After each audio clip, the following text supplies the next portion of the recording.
امروز میخوام با خودم بیارمت روسیه که یکی از محبوب ترین غذاهای این کشور بیف استروگانوف رو تست کنی. این غذا به افتخار سرآشپز استروگانوف یکی از اشراف روسیه در قرن 19 نامگذاری شد و به سرعت در تمام دنیا معروف شد.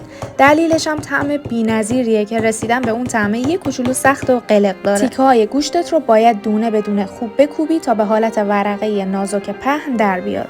پیازاتو به صورت خلالی درشت کات کن، چند دقیقه‌ای تفت بده، تیکه‌های گوشت ورقه‌ای شده رو بهش اضافه کن، 1 لیوان آب جوش بریز و بذار خوب بپزه.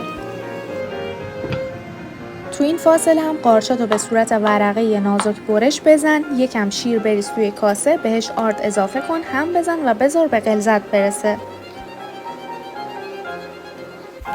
وقتی گوشتات خوب پخت، قارچاتو بهش اضافه کن، چند حبه سیرم بکوب بریز داخلش. حالا همون ترکیب شیر و آردی که درست کردیم و به این غلظت رسید و بهش اضافه کن.